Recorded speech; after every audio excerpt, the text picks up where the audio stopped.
Va ora in onda la rassegna stampa.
Un cordiale buongiorno a tutte le ascoltatrici e a tutti gli ascoltatori da Giulio Cainarca. Ben trovati all'appuntamento con la rassegna stampa venerdì 31 marzo, sono le 7.33, quindi siamo già in straritardo. Radiolibertà.net, la pagina Facebook di Radio Libertà per trovare quel che va in onda durante la giornata, e subito cominciamo come al solito con le agenzie. In particolare la prima pagina dell'agenzia ANSA di stamani, che si apre con gli Stati Uniti, il Grand Jury incrimina Donald Trump. È la prima volta per un ex presidente degli Stati Uniti per il pagamento alla pornostar Stormy Daniels. Non siamo ad Arcore, bensì negli States. Contestati oltre 30 capi d'accusa, il tycoon parla di persecuzione politica e di caccia alle streghe, che si ripercuoterà su Biden, sostegno dallo speaker, il presidente della Camera McCarthy, e dal governatore della Florida DeSantis, altro uomo forte del Partito Repubblicano. Innalzate le misure di sicurezza vicino al Tribunale di New York.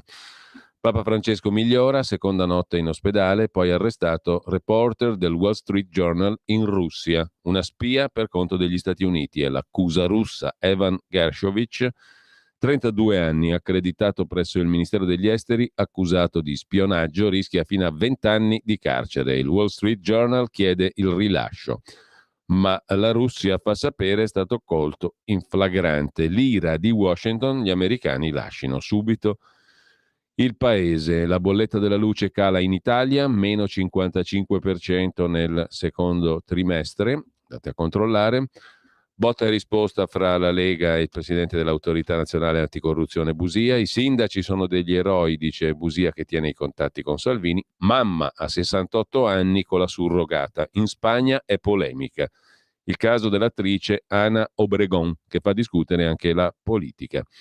Torniamo in Italia, navi e aerei militari per svuotare Lampedusa. Per svuotare Lampedusa, poi, come vedremo dalla storia di un piccolo comune del Torinese, c'è stato un metodo molto particolare. Un bel pullman e 30 persone, 30 migranti buttati là. Ma lo vediamo dopo. Intanto sistema di accoglienza sotto pressione, ecco le misure del Ministero dell'Interno, più centri. Parla il vice ministro dell'economia, Leo, Fratelli d'Italia.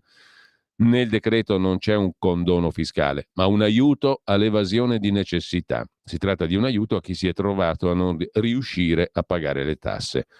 Non è un condono, come invece dice Mario Monti, oggi intervistato, non ricordo dove, su quale quotidiano. Fiducia alla Camera sul super bonus, ecco le novità.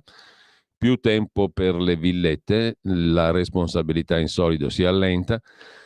Tornando invece alla scena internazionale, Putin ha firmato il decreto 147.000 coscritti per primavera, per l'offensiva di primavera in Ucraina. Le autorità russe si preparano ad avviare una campagna di reclutamento per 400.000 soldati. Le amministrazioni cercano di raggiungere l'obiettivo costringendo gli uomini ad arruolarsi. Xi Jinping valuta l'invito di Zelensky ad andare in Ucraina e l'Ucraina denuncia bambini deportati picchiati se si rifiutano di parlare russo.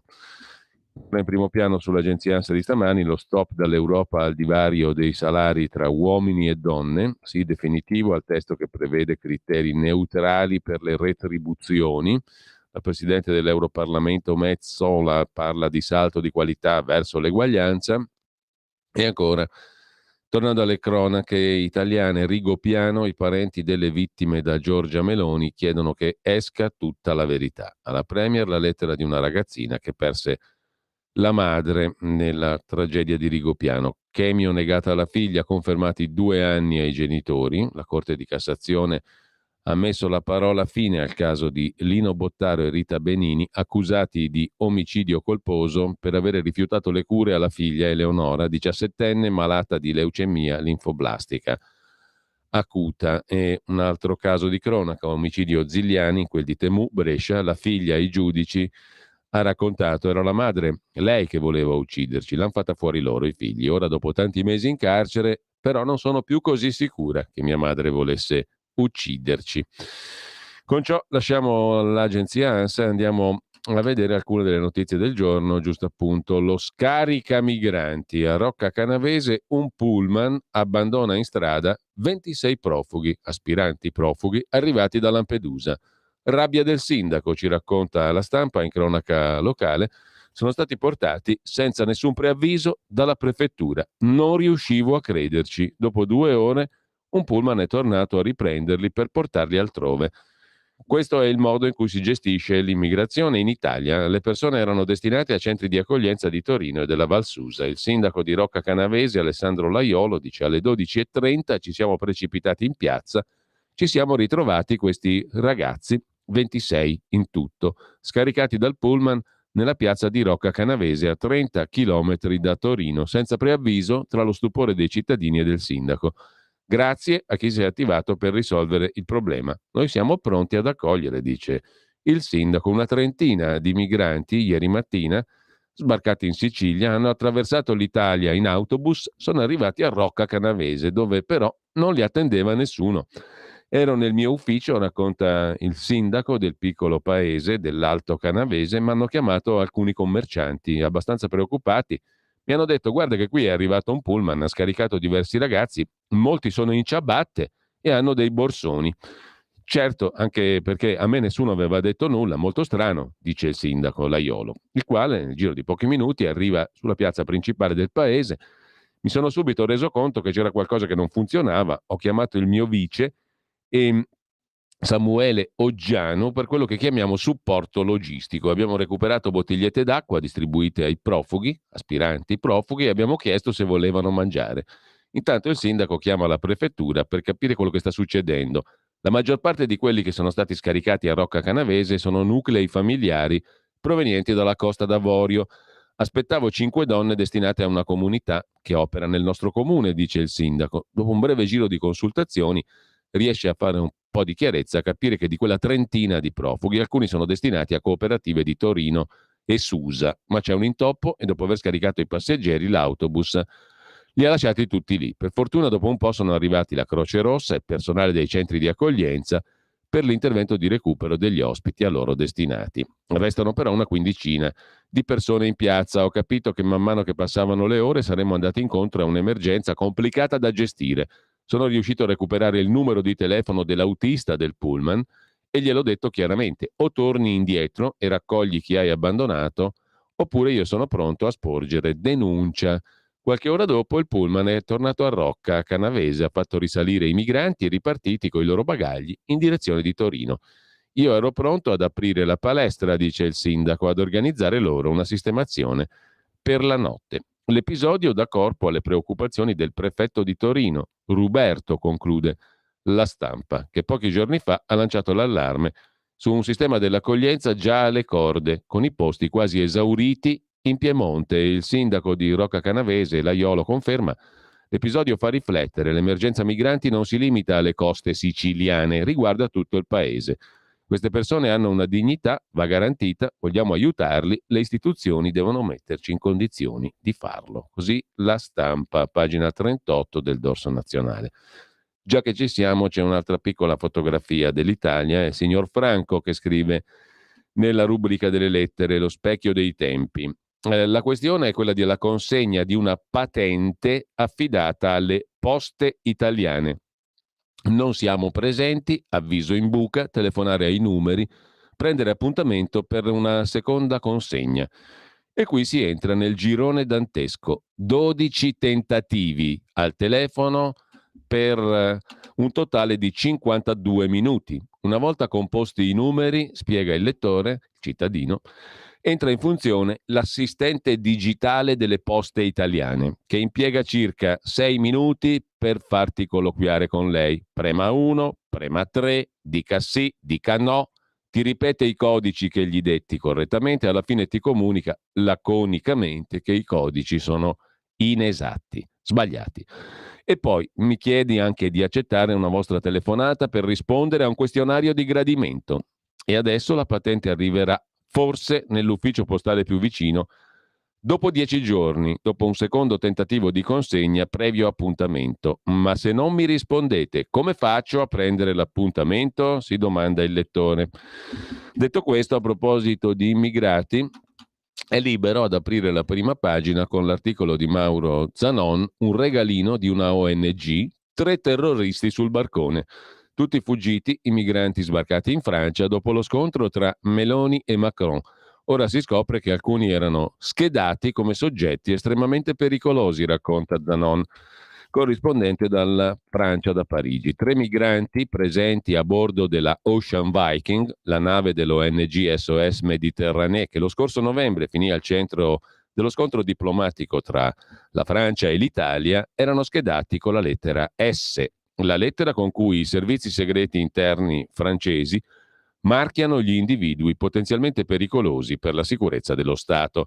Come la maggior parte dei clandestini a bordo della Ocean Viking, i 3 individui, 2 siriani, un pakistano, sono scappati dal centro di accoglienza provvisorio che era stato messo loro a disposizione dopo lo sbarco a Tolone e hanno fatto perdere le proprie tracce. È quanto è emerso da un rapporto parlamentare appena reso noto dal dal deputato di Renaissance, il partito di Macron, Ludovic Mende, e dalla collega del Rassemblement National, Julie Le Chanteau.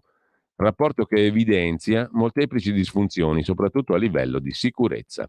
L'ONG ha portato in Francia 3 terroristi. I lepenisti denunciano la nave dello scontro Meloni-Macron aveva a bordo 2 siriani e un pakistano schedati come pericolosi per la sicurezza dello Stato. La Francia li ha accolti. Dopo pochi giorni sono spariti, come del resto tutti gli altri migranti. Così racconta Mauro Zanon su Libero. Prima di andare alle altre notizie, però, vi segnalo l'uscita del libro Testa alta e avanti in cerca di giustizia, storia della mia famiglia, edito da Mondadori, 126 pagine, 17,5 €, è il libro che Gaia Tortora ha dedicato alla vicenda giudiziaria di suo padre. Enzo Tortora, il popolarissimo conduttore di Portobello, che fu arrestato a Roma all'alba del 17 giugno dell'83 per associazione a delinquere di stampo camorristico.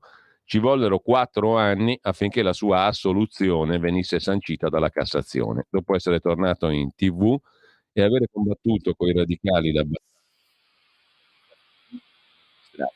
maggio dell'85,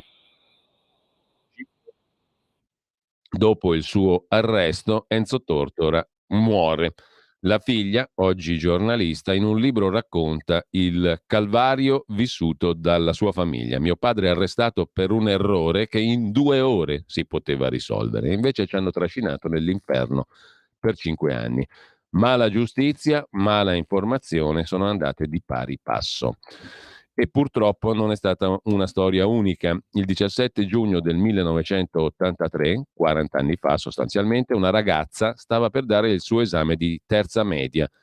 Non lo sapeva, ma alle 4 del mattino suo padre era stato arrestato per associazione a delinquere di stampo camorristico. Lei si chiama Gaia, lui Enzo Tortora. Quel giorno, all'alba, è cominciato uno dei più clamorosi casi di mala giustizia che la storia italiana ricordi, ma anche un calvario umano che sarebbe durato anni, deviando il corso di tante vite, scrive Gaia Tortora in Testa alta e avanti, il titolo del libro edito appunto da Mondadori.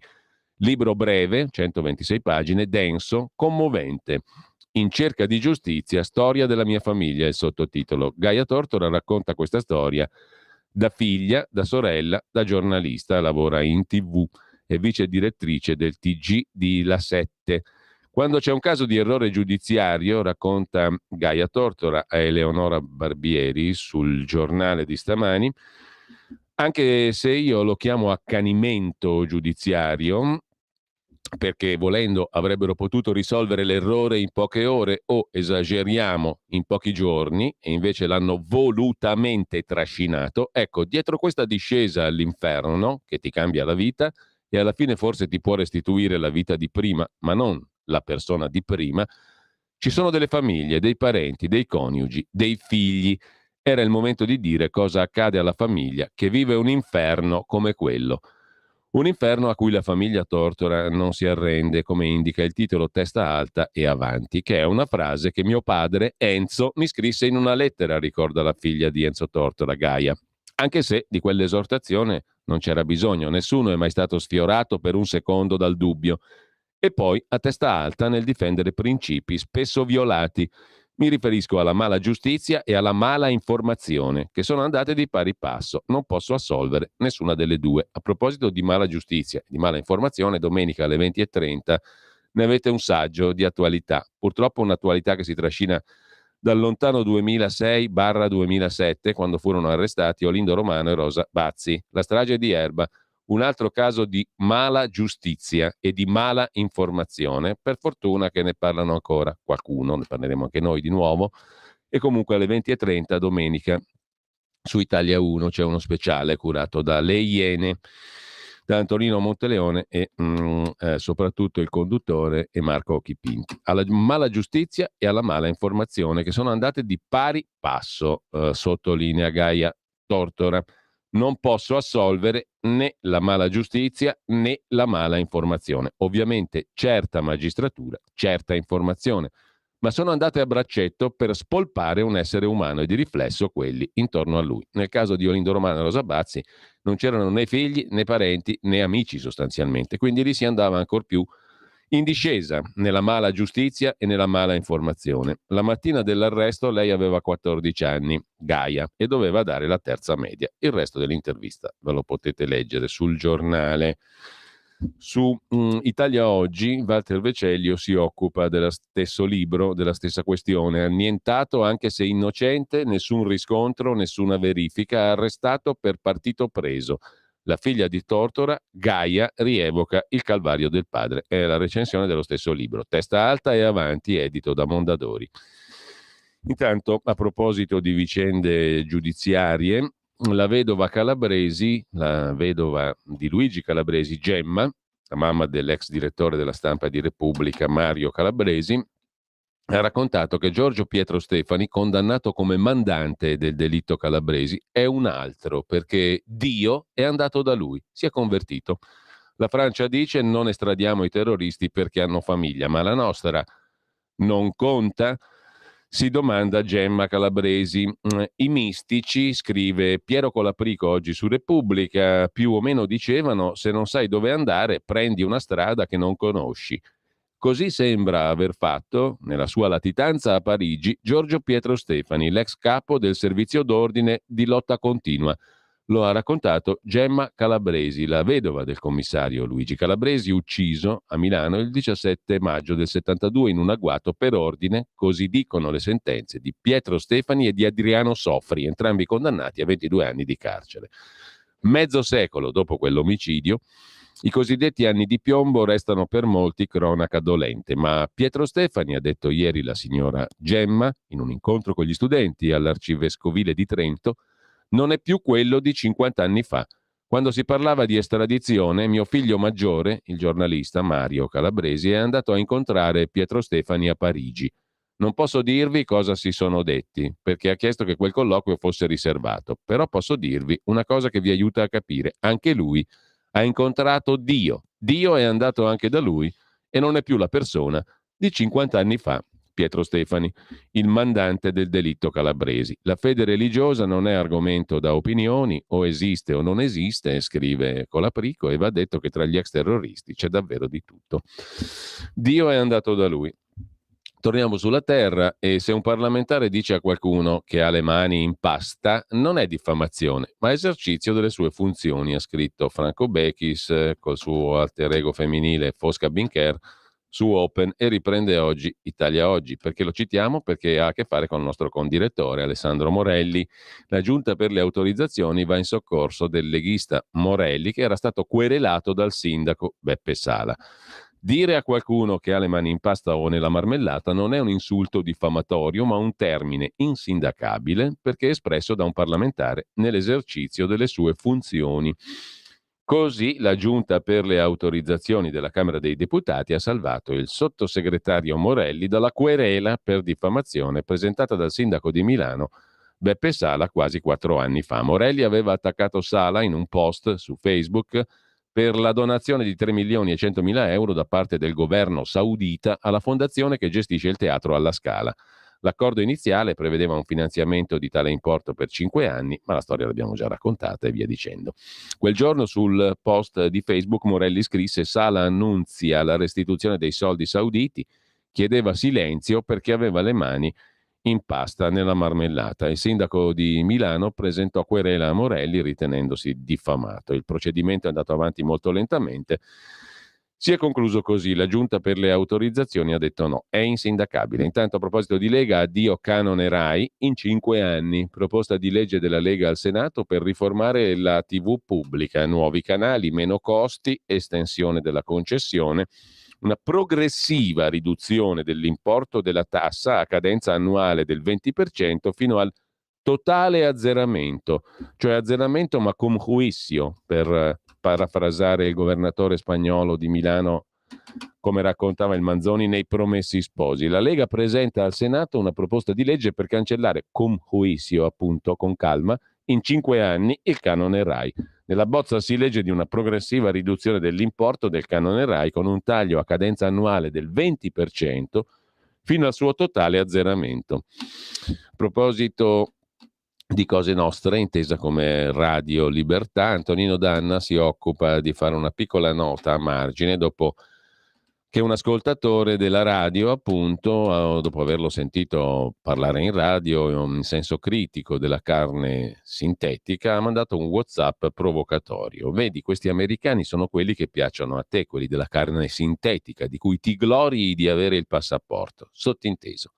Meglio i russi che tutelano i valori e non permettono fughe in avanti di questo genere. Ma aiutatemi a ricordare, scrive Antonino Danna, quali strumenti di pace abbia sviluppato la Russia dal 72 a oggi, visto che dal crollo del comunismo ai giorni nostri i russi non hanno mai prodotto neanche una bicicletta, ma missili sempre più potenti e sofisticati. Gli americani invece, per esempio, il tanto odiato Nixon nel 72 ha firmato una legge, la War on Cancer, la guerra al cancro, che ha autorizzato finanziamenti per la ricerca. Nell'87 Reagan ha sviluppato il protocollo PEB, che mi ha dato il 95% di possibilità di continuare ad essere al mondo 7 anni fa, quando mi sono ammalato di cancro. Ho vinto il tumore, sono sopravvissuto anche in virtù di questa iniziativa dell'Osco, per me uno statista, Nixon, racconta il nostro Antonino Danna.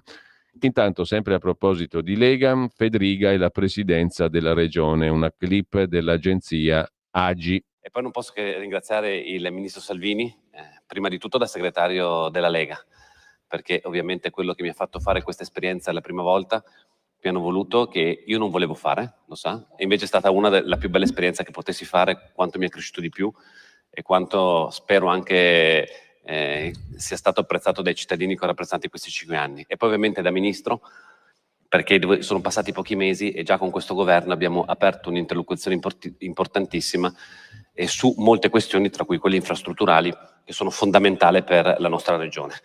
Con questa premessa doverosa, essendo candidato, devo farne ancora una, però farò un ringraziamento particolare a Pietro Fontanini. E allora, a proposito invece di interviste e di governo, Giorgia Meloni intervistata dal Piccolo di Trieste, giusto appunto, per le elezioni regionali in Friuli Venezia Giulia, di cui abbiamo appena sentito parlare Federica, il presidente uscente e ricandidato. Sui migranti convincerò l'Unione Europea, dice Giorgia Meloni al quotidiano triestino, non cederemo all'ideologia della resa. In Europa risultati impensabili, voglio confini sicuri, c'è in gioco il nostro futuro. Gli ingressi clandestini sono un danno, prima di tutto per chi cerca un nuovo inizio da noi. La rotta terrestre tramite il Friuli Venezia Giulia è un altro dei grossi problemi della migrazione in Italia. E dice ancora Giorgia Meloni, quanto all'economia, l'Italia è un esempio di stabilità, la legge di bilancio ha superato tutti gli esami, la guerra, prima bisogna costruire la pace, poi cogliere la sfida per ricostruire l'Ucraina. E intanto, a proposito di interviste, su Libero c'è l'intervista a Ignazio La Russa, presidente del Senato, via la legge Bossi-Fini, adozioni gay forse, ma adesso basta processi alla storia. Sull'immigrazione l'Italia paga per aver avuto per anni il partito comunista più grande d'Europa che riteneva le frontiere obsolete. Servirebbe una svolta culturale, dice il presidente del Senato Ignazio La Russa, intervistato da Pietro Senaldi, così come prima Pietro Senaldi intervistava Fedriga. Sull'immigrazione appunto si paga il fatto di aver avuto il partito comunista che riteneva le frontiere roba da cancellare, servirebbe una svolta culturale. La sinistra sa fare solo crociate ideologiche, dice La Russa. Ci sono graduatorie, meglio le coppie di genitori di sesso diverso, poi può starci anche valutare l'adozione per le coppie gay. La sinistra attacca il governo non sulla base dei concetti espressi, ma perché non usa le frasi che sarebbero gradite all'opposizione, eccetera, eccetera. Mentre andiamo a vedere anche la novità che viene dall'Europa su Euronews, il servizio dedicato alla direttiva dell'Unione Europea sulla parità salariale. Il Parlamento europeo ha approvato la direttiva per la trasparenza salariale, che mira a colmare il divario retributivo di genere, maschio, femmina, eccetera, nell'Unione Europea. Secondo le stime, al momento ci vorrebbero 60 anni per colmare il divario retributivo uomo-donna. È una giornata storica, uno spartiacque per i diritti delle donne, dice l'eurodeputata verde Hansen. Per i diritti dei lavoratori, la lotta alla discriminazione salariale. Le donne nell'Unione Europea guadagnano il 13% in meno degli uomini. Il Parlamento europeo ha approvato con 427 voti favorevoli, 79 contrari, 76 astensioni, una direttiva per garantire la parità salariale. Chiedo scusa un attimo perché ci si è incantato il computer, sono cose che succedono in diretta, vediamo un po' se riusciamo a sbloccarlo o meno, un attimo solo, con estrema calma, ci arriviamo. Dicevamo, ha approvato il Parlamento europeo una direttiva per garantire la parità salariale nell'Unione Europea, imponendo una maggior trasparenza nelle informazioni circa le retribuzioni delle aziende europee.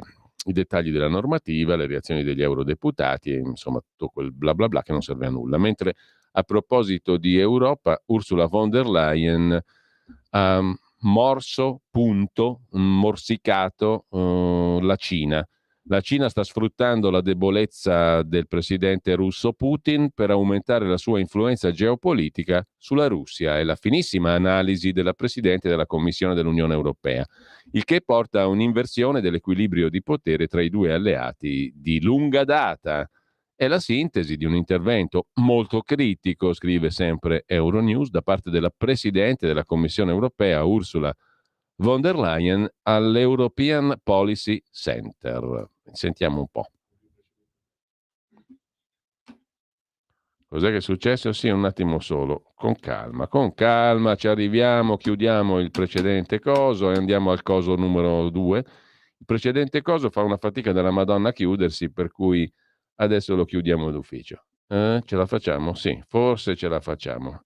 Insomma, la von der Leyen l'abbiamo già detto in sintesi, chiudiamo anche lei e fine della favola. Andiamo avanti con le notizie, rimanendo alla politica estera. Vi segnalo un bel pezzo di asianews.it sulle elezioni in Turchia.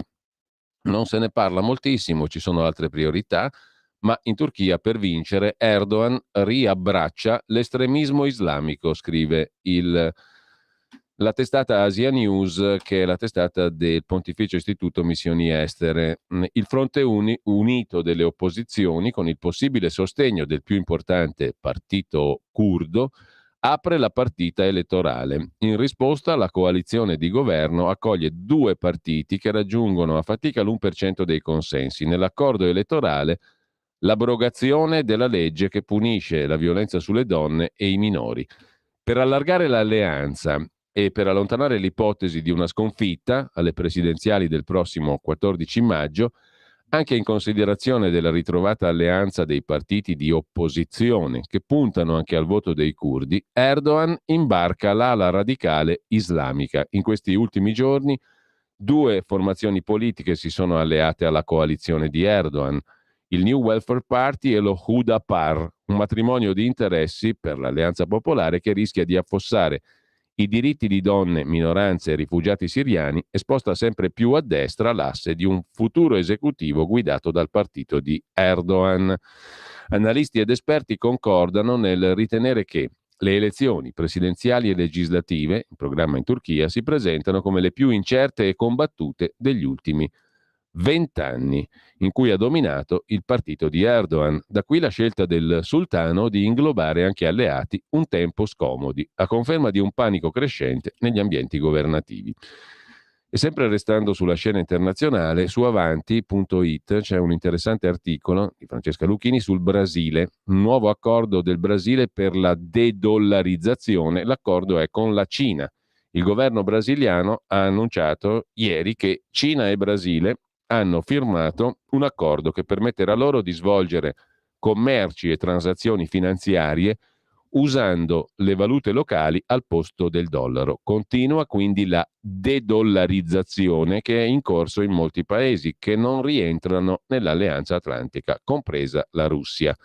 Russia, Brasile, Cina. La Cina è il più importante partner commerciale del Brasile. Lo scorso anno le transazioni Cina-Brasile sono state di 150 miliardi e mezzo di dollari in totale, motivo per cui l'Agenzia brasiliana per la promozione del commercio e dell'investimento ha affermato che l'accordo ridurrà i costi per entrambi, promuovendo un miglior commercio bilaterale e facilitando gli investimenti. Nelle relazioni commerciali con il Brasile, la Cina aveva da tempo soppiantato gli Stati Uniti, che sono diventati il secondo partner commerciale. Se il precedente presidente brasiliano Bolsonaro aveva fatto largo impiego della retorica anti-cinese, l'attuale presidente Luiz da Silva pare voler rafforzare i rapporti con il gigante asiatico, con la Cina. Il Brasile di Lula ha infatti già fatto uno sgarro agli Stati Uniti permettendo l'attracco a Rio de Janeiro di navi iraniane, nonostante il no degli Stati Uniti. L'accordo commerciale con la Cina non comporta comunque un obbligo, per cui l'esportatore che lo desiderasse potrebbe continuare ad effettuare i propri scambi commerciali in dollari. Ma per coloro che scelgono di effettuare la vendita in moneta locale è istituita in Brasile una cassa per garantire la conversione e la liquidità tra le due valute. La valuta brasiliana è quella cinese, un nuovo accordo per la de-dollarizzazione dei rapporti commerciali Brasile-Cina. A proposito ancora di geopolitica e di politica estera, la Francia si piega alla Cina e paga il gas naturale in yuan. Questo lo racconta Scenari Economici. Fine del dollaro, quindi Brasile e Cina si de-dollarizzano. La Francia pure, per certi versi, perché paga il gas naturale alla Cina in yuan. La Cina ha appena completato il primo scambio di gas naturale liquefatto regolato in moneta cinese, lo yuan, lo ha dichiarato la Shanghai Petroleum and Natural Gas Exchange. Il colosso statale cinese del petrolio e del gas CNOOC e Total Energies hanno completato il primo scambio di gas naturale liquefatto sulla borsa con regolamento in valuta cinese, ha dichiarato la borsa in un comunicato riportato da Reuters.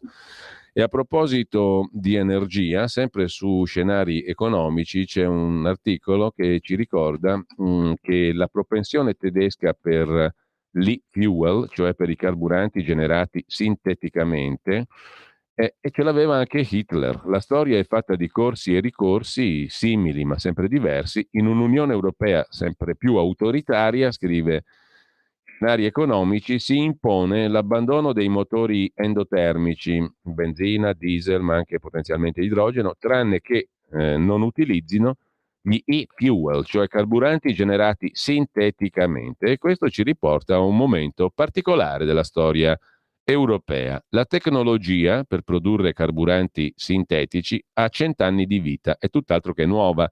Primo brevetto risale addirittura al 1913. per trasformare il carbone in carburante sintetico. Un secondo metodo, che partiva da acqua e gas, venne sviluppato nel 1923 da Franz Fischer e Hans Tropsch, il cosiddetto procedimento Fischer-Tropsch. La Germania, ma non solo, investirono pesantemente in questi procedimenti per avere carburanti sintetici, parte dello sforzo di Adolf Hitler per diventare autonomi dall'importazione di idrocarburi liquidi. Insomma, il sogno dell'e-fuel tedesco era anche quello di Hitler e torna oggi, senza voler fare paragoni impropri o allargare il raggio. Ma comunque, a proposito di Cina, invece, propaganda cinese sul quotidiano di Confindustria, Il Sole 24 Ore, e i redattori protestano, racconta Stefano Magni oggi sulla Nuova Bussola Quotidiana, dopo che Il Sole 24 Ore ha ospitato per la seconda volta in pochi mesi un redazionale pieno di propaganda cinese. Il comitato di redazione del quotidiano di Confindustria si è ribellato. In un comunicato del 28 marzo ha lanciato la protesta. Servono almeno 3 riflessioni sui redazionali, sulla propaganda cinese e sul chiamare dittatura una dittatura. Il Sole 24 Ore, insomma, ha ospitato, seconda volta in pochi mesi, un redazionale di propaganda cinese.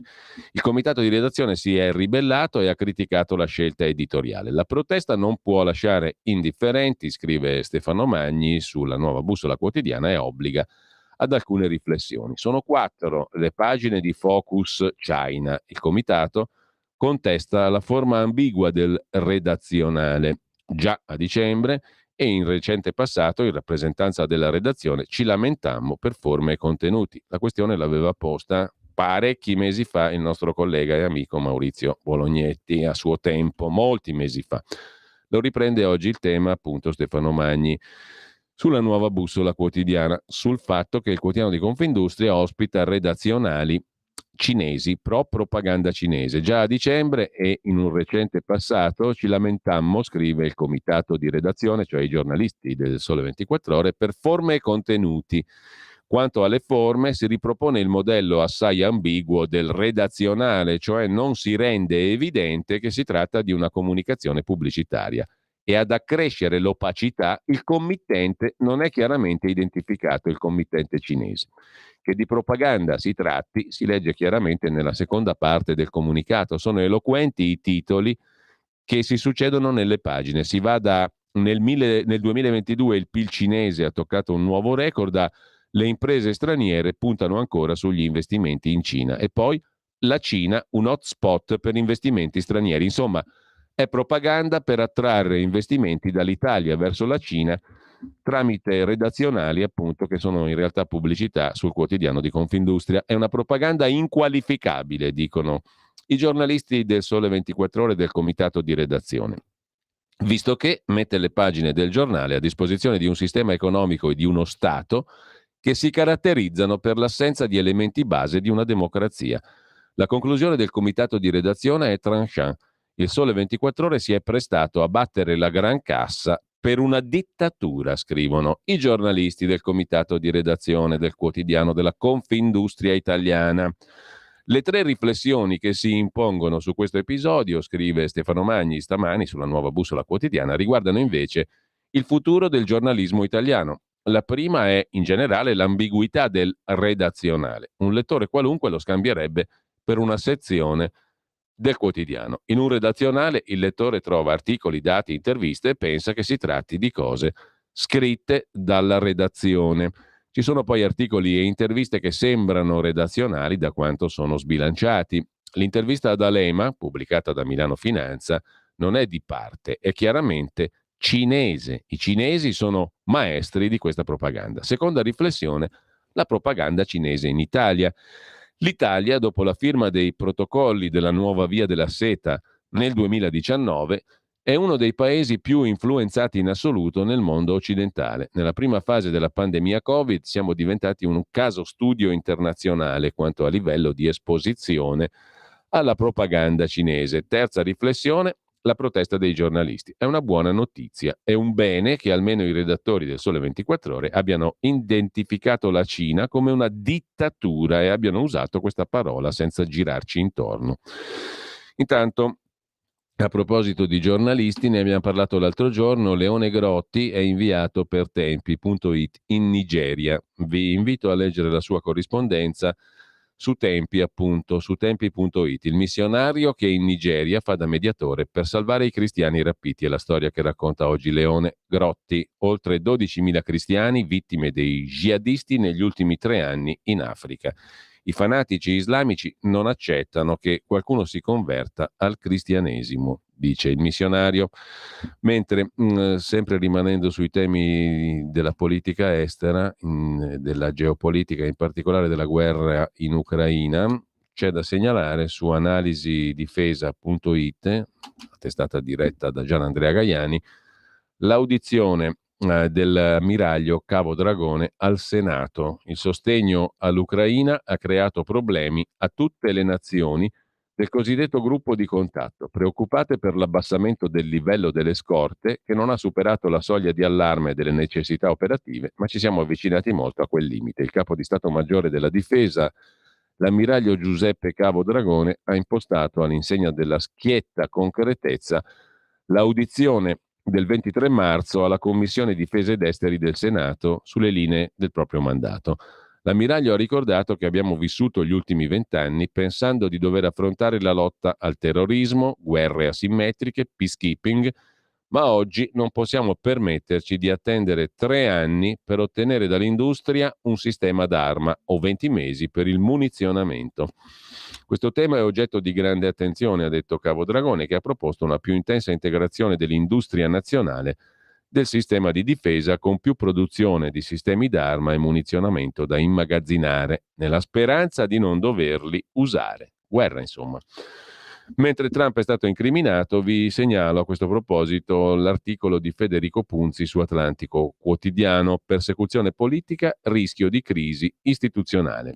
Mentre qualcuno cominciava a sospettare che il procuratore distrettuale di Manhattan, Alvin Bragg, stesse per lasciar cadere il caso, è arrivata l'incriminazione di Donald Trump, la prima volta di un ex presidente degli Stati Uniti. Ancora non sono note le accuse specifiche, ma è nota la vicenda. Trump avrebbe giustificato, come spese legali, una serie di pagamenti mensili per $130.000 in tutto al suo avvocato Michael Cohen, che in realtà sarebbero stati un rimborso di soldi anticipati dallo stesso avvocato per comprare il silenzio della pornostar Stormy Daniels su una presunta relazione con Trump avuta un decennio prima della sua elezione a presidente nel 2016. Ora, Donald Trump rischia l'arresto che potrebbe essere eseguito nei giorni prossimi o potrebbe presentarsi spontaneamente. Il primo commento di Trump: questa è persecuzione politica, interferenza elettorale al più alto livello della storia. Questa volta non si è fatta attendere la reazione del governatore della Florida, Ron DeSantis, che ha dichiarato che non assisterà una richiesta di estradizione, che il procuratore Bragg sta forzando la legge per perseguire un avversario politico. Ha detto DeSantis, l'uso del sistema legale per far avanzare un'agenda politica capovolge lo Stato di diritto, è anti-americano.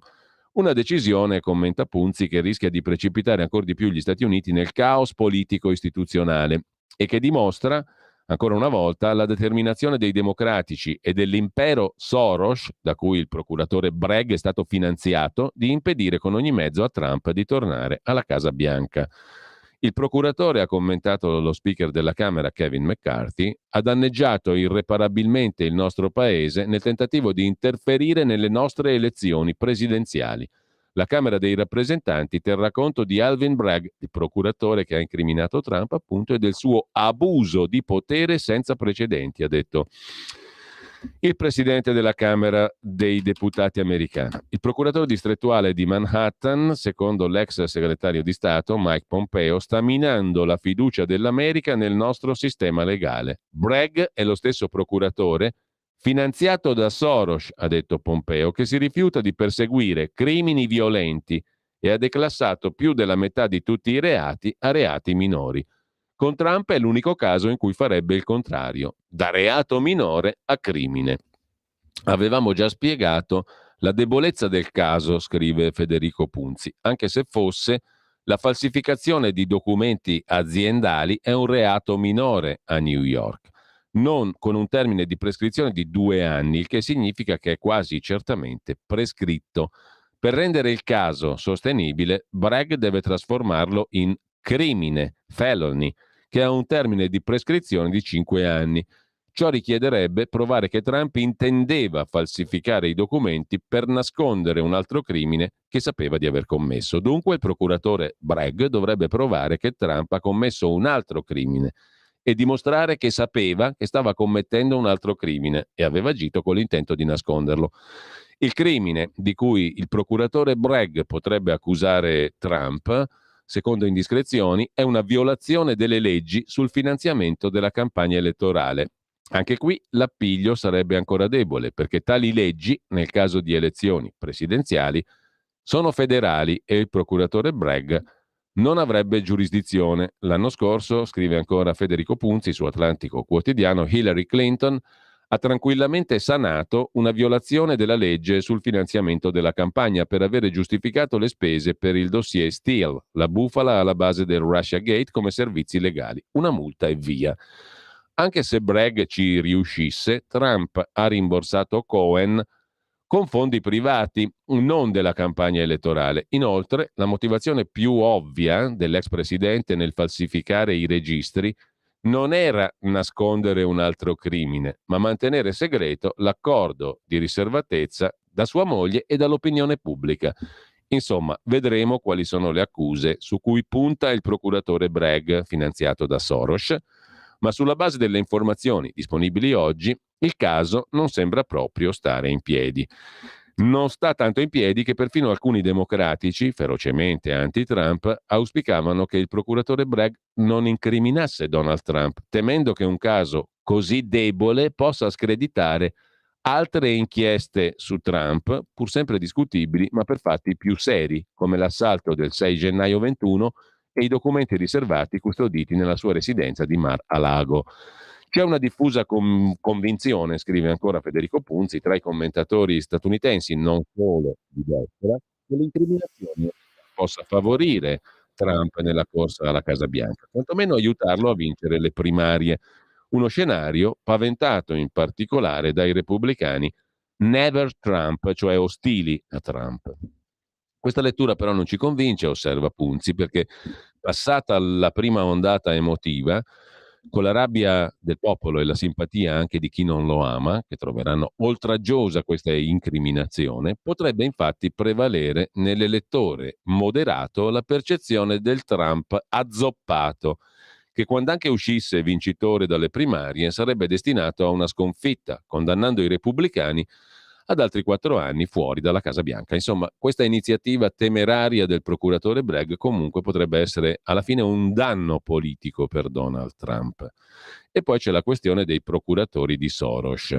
Non ispira fiducia che a guidare l'inchiesta sia un procuratore di sinistra radicale, Alvin Bragg, eletto grazie a copiosi finanziamenti di George Soros.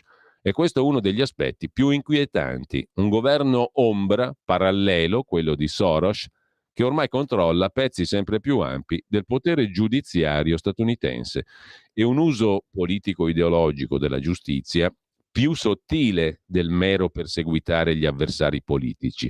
Perché la linea comune dell'esercito dei procuratori di Soros, c'era a questo proposito un altro articolo su Atlantico Quotidiano dove si documentava con numeri alla mano che circa il 20% dei procuratori negli Stati Uniti è eletto grazie a finanziamenti anche, comunque è stato finanziato da Soros. La linea comune dell'esercito dei procuratori di Soros è depenalizzare di fatto i reati commessi da poveri e appartenenti a minoranze o militanti dei gruppi di sinistra radicale come Antifa e BLM. Con ciò lasciamo anche Atlantico Quotidiano e sempre rimanendo, poi ci arriviamo alla politica domestica, ma rimanendo alla politica internazionale, c'è da segnalare un altro bel pezzo sulla nuova bussola quotidiana a firma di Anna Bono sul Kenya, dove è stato recentemente anche il presidente della Repubblica Italiana Mattarella, dove dilaga la protesta in Kenya. I vescovi invitano alla calma, ma lungi dall'essere quel pilastro di stabilità, lo ha definito così il presidente Mattarella, il Kenya, scrive Anna Bono, è di nuovo precipitato nella violenza di strada. È scoppiata la protesta per il caro vita, che mette a dura prova milioni di persone. Raila Odinga, rivale del presidente Ruto, soffia sul fuoco. I vescovi prendono l'iniziativa per promuovere la pace sociale. Dal 13 al 16 marzo, ricorda la professoressa Bono, il presidente della Repubblica Italiana Mattarella ha visitato il Kenya. Nella capitale, Nairobi, ha avuto numerosi incontri istituzionali, ha ripetutamente lodato il Kenya, rinnovando l'impegno a una stretta collaborazione, che ha definito esemplare. L'Italia considera il Kenya esempio virtuoso di democrazia e di modello di crescita virtuosa e sostenibile, ha detto Mattarella. Siamo accanto al Kenya, pilastro di stabilità nel continente africano. Forse, osserva Anna Bono, se Mattarella avesse avuto il tempo di incontrare i vescovi cattolici, come lui del resto, e di parlare con loro, sarebbe stato più cauto nelle sue affermazioni. Il presidente Mattarella aveva appena lasciato il Kenya quando, prima a Nairobi, poi in altre città, è esplosa la collera popolare per il carovita che sta mettendo a dura prova milioni di persone. Nelle vie del centro di Nairobi e in uno dei quartieri più poveri della capitale, Kibera, migliaia di persone hanno marciato contro il governo. Il 20 marzo, appena se n'è andato Mattarella, per chiedere interventi di contrasto all'aumento dei prezzi dei generi di prima necessità dovuto alla siccità e che la guerra in Ucraina sta aggravando. A soffiare sul fuoco, alimentando con propaganda intensa antigovernativa, delusione e sfiducia, Raila Odinga, il leader di Azimio la Umoja, coalizione uscita sconfitta alle elezioni del 22, battuta dall'attuale presidente del Kenya, William Ruto. Odinga e la sua coalizione non hanno accettato l'esito del voto. Dilaga la protesta in Kenya è tutt'altro che un pilastro di stabilità, come erroneamente lo ha definito Mattarella. Intanto, a proposito di Soros, andiamo su scenari economici. Qui c'è un articolo di Giuseppina Perlasca dedicato a come Open Society, Soros, Qatar e Cina pagano gli esperti indipendenti, così vengono definiti, delle Nazioni Unite. Cosa faccio se voglio influenzare la posizione di un'organizzazione internazionale? Corro dietro ai singoli stati che ne fanno parte? No. Finanzio gli esperti che con le loro relazioni forniscono gli input per le successive decisioni. Nel luglio del 2021 l'European Center for Law and Justice ha denunciato il finanziamento di esperti delle Nazioni Unite al di fuori del controllo delle stesse Nazioni Unite. In 5 anni, 37 esperti delle Nazioni Unite avevano ricevuto 11 milioni di dollari da attori statali e privati, soprattutto dalle fondazioni Open Society di Soros e Ford. Da allora la situazione non è migliorata. Al contrario, l'arrivo di nuovi finanziatori destabilizza il sistema internazionale di protezione dei diritti umani, approfittando della porta aperta da queste fondazioni e dagli stati, tra gli stati finanziatori Cina e Qatar, che stanno iniziando a investire nel sistema di influenze che confina con la corruzione.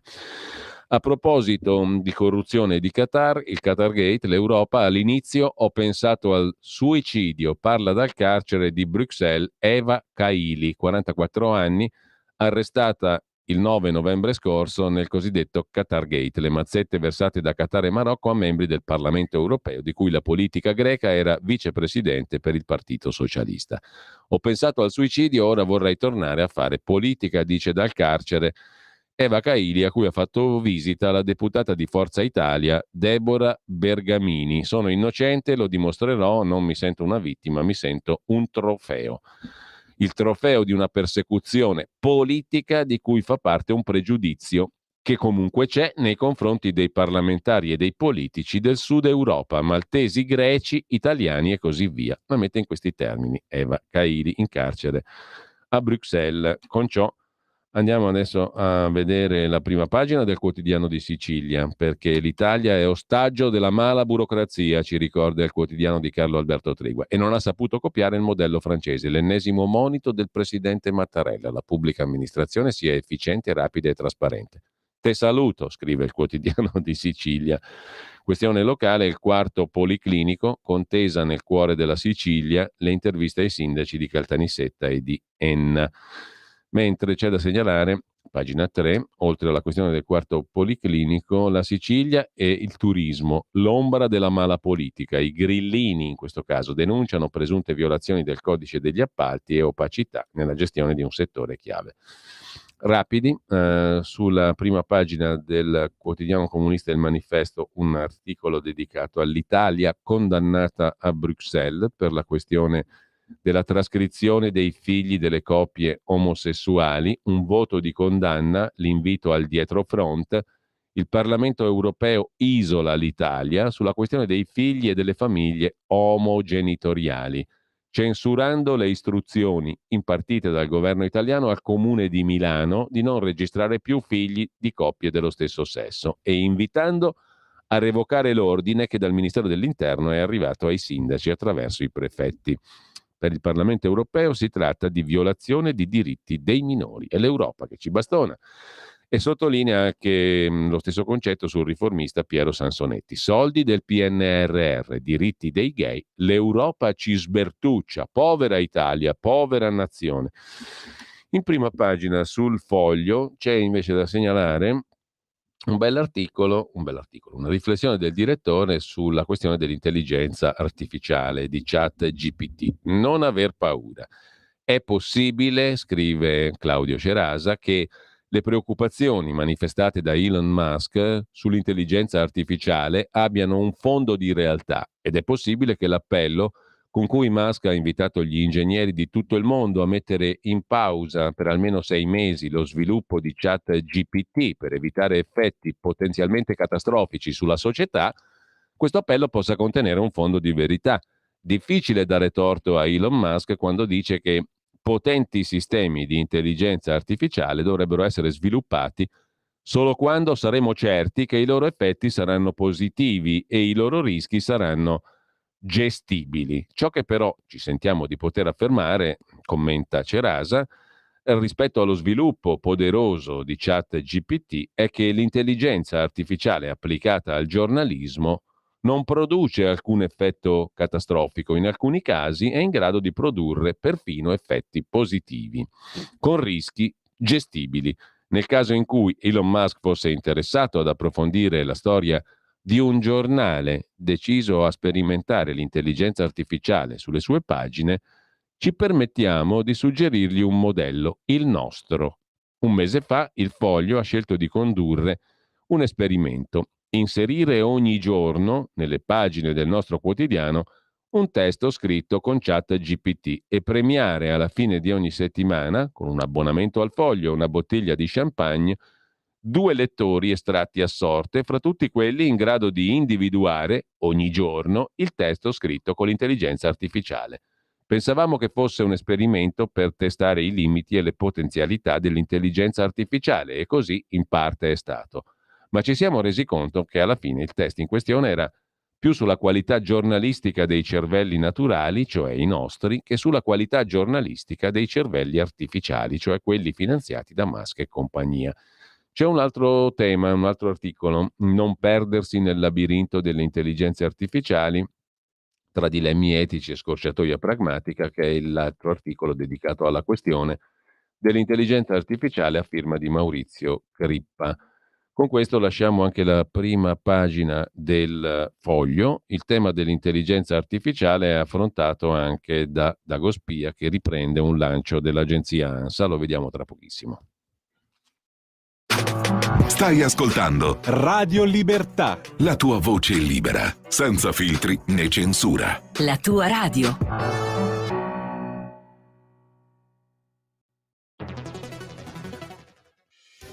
Quotidiano di Sicilia, il quotidiano d'Italia, l'informazione che ribalta i luoghi comuni, una vera visione dei fatti, l'Italia vista da sud. Ogni siciliano che vive in Italia e nel mondo è una risorsa, è protagonista della crescita della nostra nazione. Dai forza alla crescita della nostra isola, abbonandoti al QDS digitale più archivio a soli 99 euro annui. Quotidiano di Sicilia, il quotidiano d'Italia, una scelta di valore.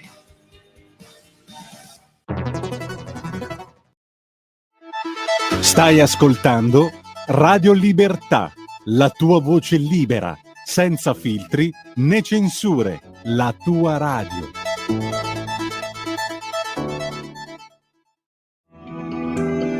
Il meteo.it presenta le previsioni del giorno. Pressione atmosferica e leggero cedimento sulle nostre regioni settentrionali a causa di correnti instabili di origine atlantica. In mattinata copertura nuvolosa in aumento al nord e sulle regioni centrali tirreniche, con piovaschi specie sulle Alpi e sulla Liguria. Ampio soleggiamento invece altrove, specie al sud. Nel pomeriggio poche variazioni, anche se avremo un maggiore rischio di piovaschi sulle aree montuose del Triveneto. Per ora è tutto da ilmeteo.it, dove il fa la differenza. Dettagli maggiori consultando la nostra app. Una buona giornata da Alessandra Tropiano. Avete ascoltato Le previsioni del giorno.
Il primo brano del clavicembalo ben temperato di Johann Sebastian Bach, interpretato da Keith Jarrett. Non serve aggiungere nulla se non il fatto che nasce oggi, perché non è mai morto, Johann Sebastian Bach a Eisenach il 31 marzo del 1685.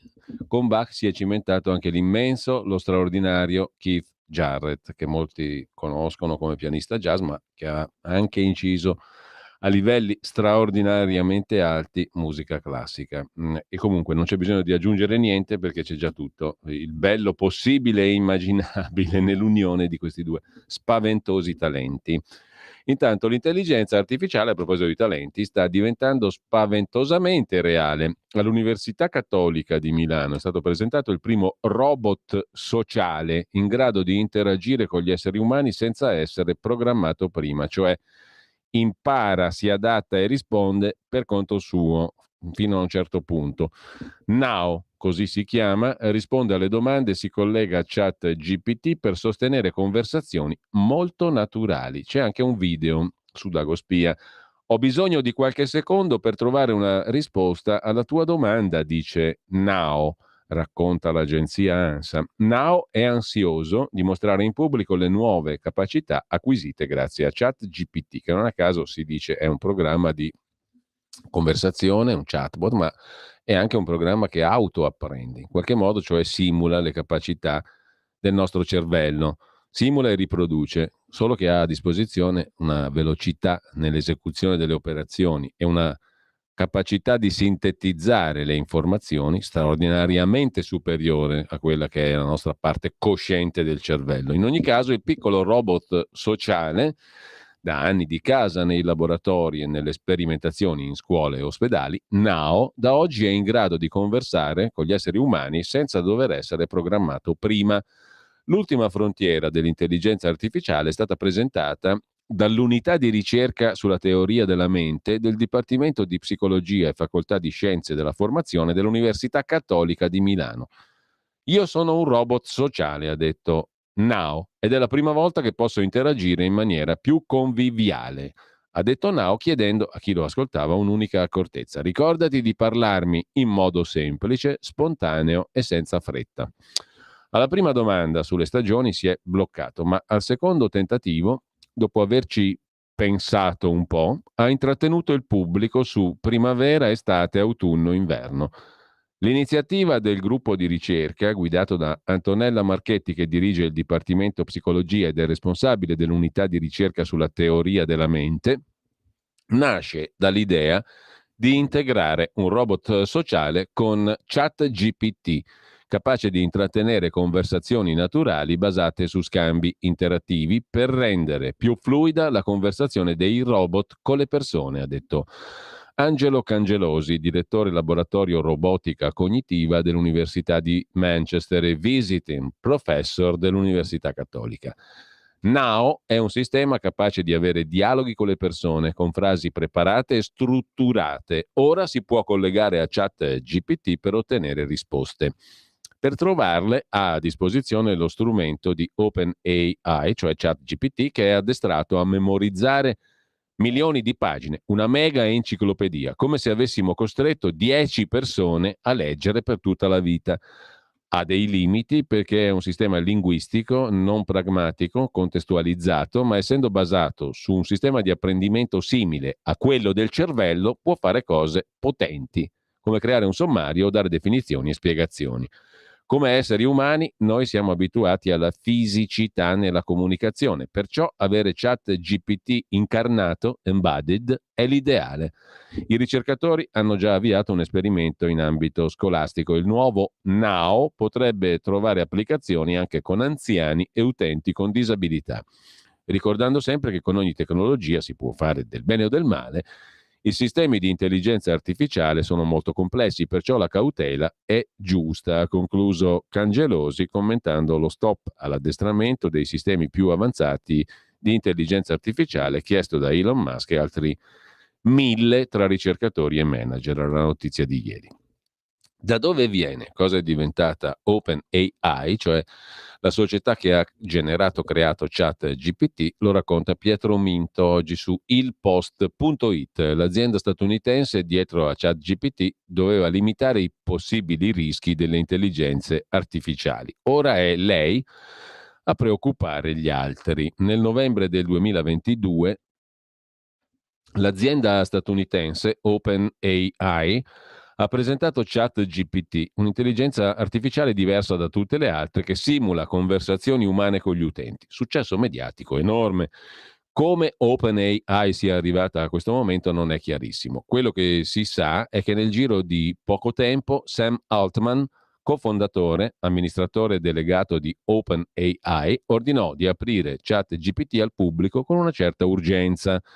Tutto avvenne talmente velocemente che il programma che fu presentato si basava su una tecnologia sofisticata ma già vecchia di 2 anni, il modello linguistico GPT-3. Buona parte dell'azienda era al lavoro sul GPT-4, l'ultima versione che è uscita questo mese. Nonostante questo, nella sua prima versione ChatGPT arrivò a 1 milione di utenti in soli 5 giorni, dimostrando che l'intuizione di Altman era corretta e affermando in un certo senso il primato di OpenAI nella ricerca e nello sviluppo sull'intelligenza artificiale. La storia di come OpenAI sia giunta a questo punto però è molto particolare, a tratti controversa. Nata come organizzazione senza scopo di lucro, nel giro di pochi anni, dopo un'alleanza con Microsoft, sarebbe arrivata a stravolgere la missione originale con cui era stata fondata tra gli altri da Elon Musk, che ora è il primo a criticarne l'approccio. OpenAI nasce infatti nel 2015 da un'idea di Sam Altman, noto investitore della Silicon Valley, presidente di Y Combinator, influente acceleratore di start-up californiane, e Elon Musk, il capo di Tesla e altre aziende tecnologiche. Attualmente Twitter. Entrambi condividevano una preoccupazione nei confronti delle intelligenze artificiali. Già nel 2014 Musk le aveva definite la più grande minaccia alla nostra sopravvivenza, dicendosi a favore di qualche supervisione, magari a livello internazionale. In particolare Musk si disse preoccupato dallo strapotere raggiunto nella ricerca nel settore da una specifica azienda di cui non faceva il nome. Nel dicembre del 2015 Musk e Altman cofondano, per meglio dire, OpenAI, un'organizzazione senza fini di lucro che ha l'obiettivo di promuovere e sviluppare una friendly AI, cioè un'intelligenza artificiale amichevole nei confronti dell'umanità, racconta Pietro Minto su ilpost.it. Nasce così, insomma, da Musk e Altman per sviluppare un'intelligenza artificiale amichevole OpenAI. Pochi mesi dopo la fondazione, Musk partecipa a un evento pubblico organizzato dal sito di tecnologia Recode, nel quale il giornalista di settore Walt Mossberg gli chiede di precisare quale azienda lo preoccupasse. Non farò nomi, ma ce n'è solo una, rispose Elon Musk.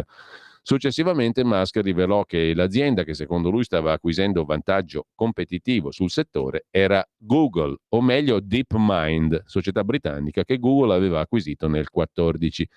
La presenza di Google, più precisamente Alphabet, il gruppo di cui fa parte l'azienda, nei pensieri e nei timori di Elon Musk è un punto importante per capire gli eventi che hanno poi condizionato l'evoluzione di OpenAI. Per i primi anni di vita della non profit OpenAI, Musk continuò a trattare le intelligenze artificiali con stupore e timore reverenziale, sostenendo che l'umanità stesse evocando un demone e che OpenAI sarebbe stata l'unica in grado di evitare incidenti di percorso. Il 2018 è l'anno di svolta per OpenAI. Altman cementa il suo ruolo di rilievo all'interno della società. Musk è sempre più distratto da Tesla. Nei primi mesi dell'anno Musk si lamenta con Altman perché la loro azienda è rimasta indietro rispetto a Google e propone di prendere il controllo dell'operazione, ma Altman e altri fondatori rifiutano l'offerta di Musk che esce dall'azienda. OpenAI parla di conflitto di interessi. Tesla continua a concentrarsi sulle intelligenze artificiali. Questo eliminerà il rischio di futuri conflitti per Elon Musk. A dire il vero, però, Tesla aveva assunto una delle migliori menti di OpenAI, Andrej Karpathy, già l'anno prima dello scontro tra Musk e Altman. In ogni caso, l'uscita di scena di Elon Musk comporta anche la scomparsa dei quattrini necessari all'azienda di cui Musk aveva versato solo $1/10 del miliardo di dollari promesso. OpenAI si ritrova da sola a dover coprire costi astronomici necessari per l'allenamento delle intelligenze artificiali, per cui sono necessarie enormi potenze computazionali e quindi anche infrastrutture e tanta energia. Prima che Musk lasciasse OpenAI, Google Brain, divisione di Google dedicata alle intelligenze artificiali, aveva presentato una tecnologia innovativa, Transformer, che prevedeva che i modelli linguistici potessero migliorarsi con pochissimo intervento umano, utilizzando enormi masse di dati, testi e immagini.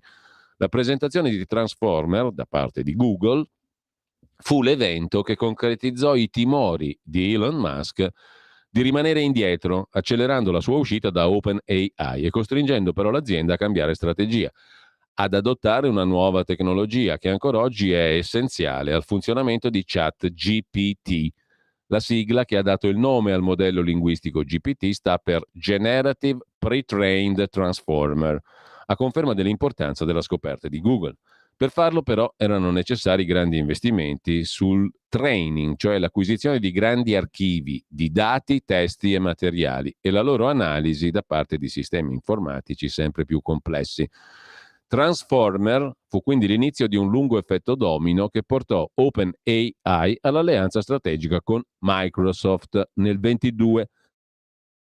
Per trovare nuovi fondi, nel marzo 19 OpenAI annunciò la creazione di una divisione dell'azienda chiamata OpenAI LP, presentata come un ibrido tra una non-profit e un'azienda a scopo di lucro, quella che noi chiamiamo azienda a profitto massimo. Nel 2019 OpenAI firma anche un accordo del valore di $1 miliardo con Microsoft, anzi con Azure, la divisione dell'azienda che si occupa di infrastruttura web e che fornisce da allora la potenza di calcolo necessaria alle intelligenze artificiali. Fu l'inizio di un rapporto che dopo il successo di ChatGPT è diventato un accordo multimilionario e che ha portato il browser di Microsoft Edge a incorporare nella sua ultima versione le intelligenze artificiali di OpenAI, cioè l'alleanza Microsoft OpenAI. Secondo alcuni questa alleanza rappresenta l'ennesima prova di come la missione originale della società sia stata tradita, dimenticata. Negli ultimi mesi anche Elon Musk ha sottolineato questo aspetto problematico e ha notato come un'azienda no profit che doveva servire da contrappeso a Google sia diventata un'azienda il cui valore di mercato è intorno ai 30 miliardi di dollari, controllata a tutti gli effetti da Microsoft. L'influenza di Microsoft, prosegue il post.it, potrebbe rivelarsi un problema, viste le crescenti preoccupazioni riguardo alle intelligenze artificiali, le loro capacità, l'effetto che potrebbero avere nel campo della disinformazione. Timori che hanno spinto alcuni dei più importanti esperti del settore a chiedere lo stop temporaneo allo sviluppo dell'intelligenza artificiale in una lettera aperta organizzata dal Future of Life Institute, che è un'organizzazione che si occupa di tecnologia e dell'impatto della tecnologia sul futuro dell'umanità. In poco tempo ha avuto più di 1.000 firmatari questo appello, tra cui molti esperti del settore, oltre allo stesso Elon Musk. La proposta chiede un fermo collettivo di 6 mesi per i sistemi di intelligenza artificiale più potenti di GPT-4 per permettere ai produttori di concentrarsi sulla loro sicurezza e affidabilità. A rendere noto il rapporto di OpenAI con le sue innovazioni così problematico è il fatto che lo stesso Altman sembra concorde nel ritenere queste tecnologie potenzialmente pericolose.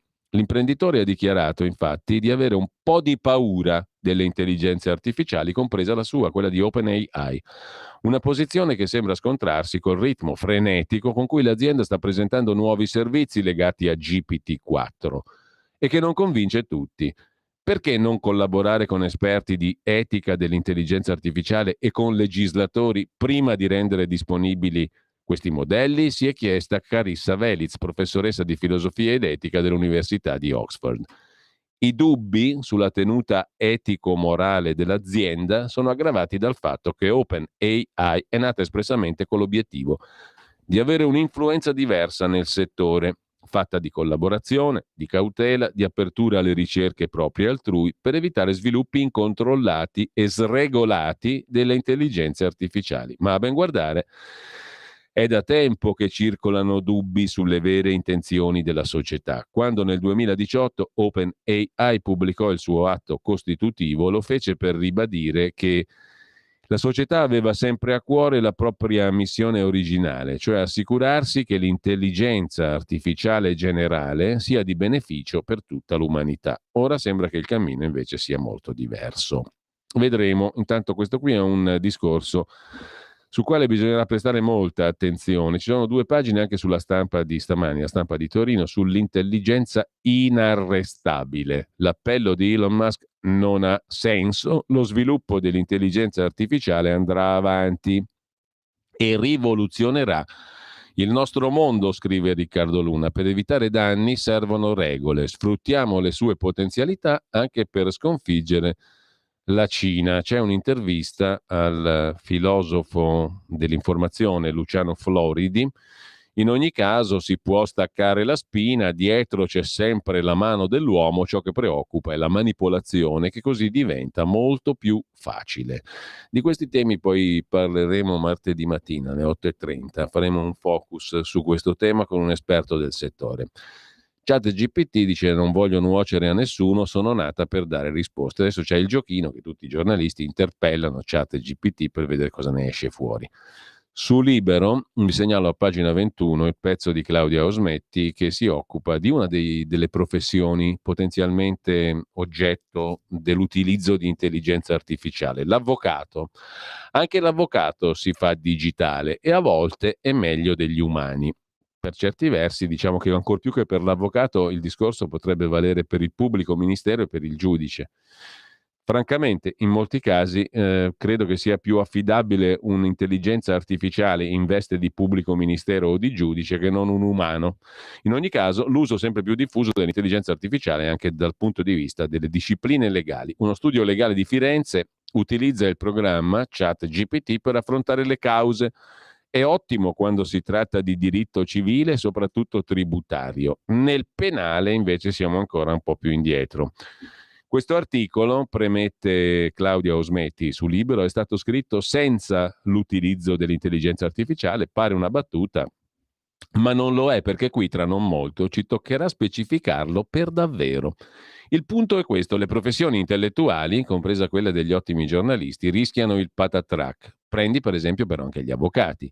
Chini sui codici, 12 ore al giorno, scrivanie sommerse di scartoffie, faldoni che arrivano al soffitto, toga pronta all'uso attaccata all'appendiabito. Se venissero spazzati via da un robot, da un computer, che al secondo può processare molte più informazioni di quanto il nostro cervello riesca a immagazzinarne in un anno, non è fantascienza. A Firenze c'è uno studio legale, studio Traversi, che la chat dell'intelligenza artificiale GPT l'ha già sperimentata, e anche in campo giuridico, non per scherzo come abbiamo fatto noi tutti nel momento in cui è diventata di moda. L'avvocato Alessandro Traversi un bel giorno si è messo alla tastiera e ha provato a interagire con ChatGPT. Siamo rimasti sconcertati, racconta l'avvocato, dalla sua velocità e precisione.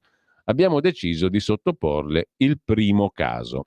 Si trattava di una truffa contrattuale. Un signore che ha comprato un immobile e a distanza di tempo si è accorto di alcune infiltrazioni d'acqua, ha denunciato il venditore. Reazione del praticante vecchia scuola, quello dei codici: prende appunti, cerca sulle dispense, confronta gli articoli. Grazie, mi dia qualche giorno, la ricontatto. Reazione dell'intelligenza artificiale. All'istante, racconta l'avvocato Traversi, ci ha detto che la difesa doveva basarsi su eventuali testimoni per provare la non conoscenza del venditore del vizio occulto e quindi la mancanza del dolo. Ha perfino allegato una spiegazione sul reato di truffa. Roba da rimanerci secchi, perché è esattamente quello che un buon penalista avrebbe suggerito all'assistito per tirarlo fuori dai guai. La logica delle argomentazioni che ci ha dato era perfetta, inattaccabile, racconta l'avvocato Traversi. Al momento non possiamo ancora utilizzarla nei dibattimenti perché non è affinata per quanto riguarda i processi, ma per la scrittura di atti, memorie e documenti sì. È rapida e fa meno errori di un essere umano. E se per adesso è poco più che un gioco, continua Traversi, in futuro sarà una spietata concorrenza a chi svolge questo lavoro. Tra l'altro è in grado, ChatGPT, non solo di impostare le arringhe, ma anche di predire le sentenze.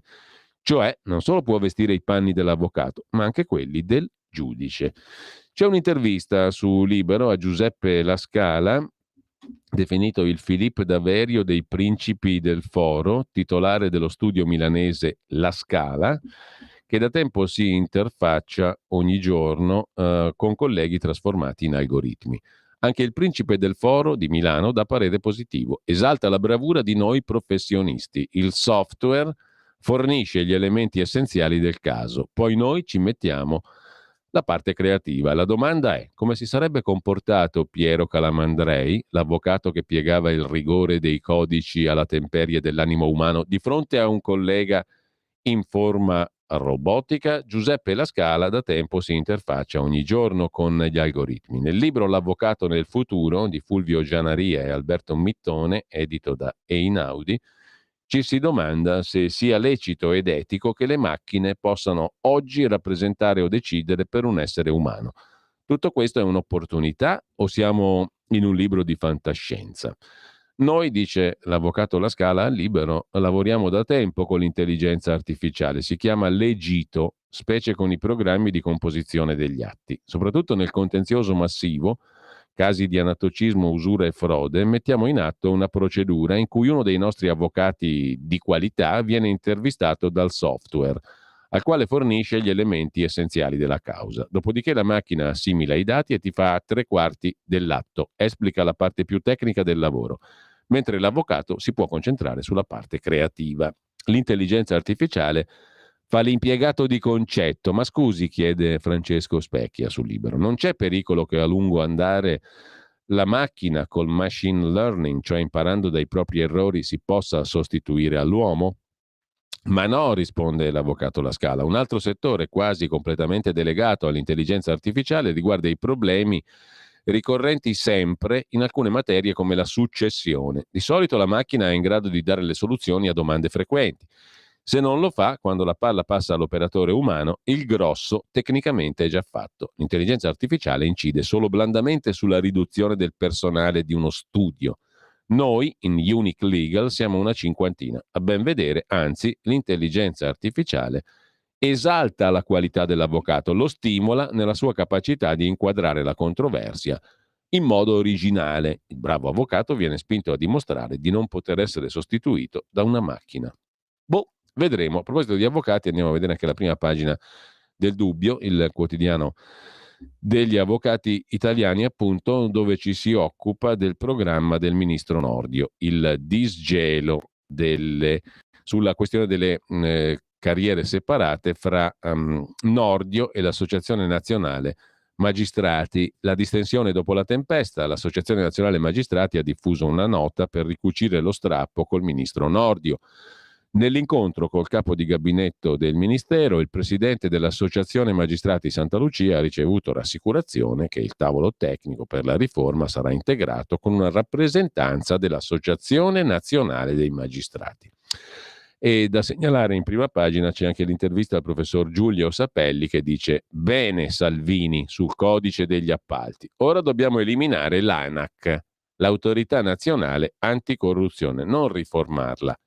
Eliminarla, dice il professor Sapelli. Su Italia Oggi c'è da segnalare intanto in prima pagina la questione che riguarda il fisco. Il vice ministro Leo ha annunciato la riduzione del prelievo di 6 punti percentuali per le casse, un fisco più leggero, in cambio dell'impegno a immettere altre risorse nella crescita del sistema paese. Un fisco più lieve di 6 punti percentuali per i rendimenti finanziari delle casse dei professionisti, e lo sconto sulla tassazione concesso dal governo verrà compensato col vincolo a immettere ulteriori risorse nella crescita del sistema paese. È stato il vice ministro dell'economia a dirlo agli Stati Generali della Previdenza. La questione riguarda le casse dei professionisti.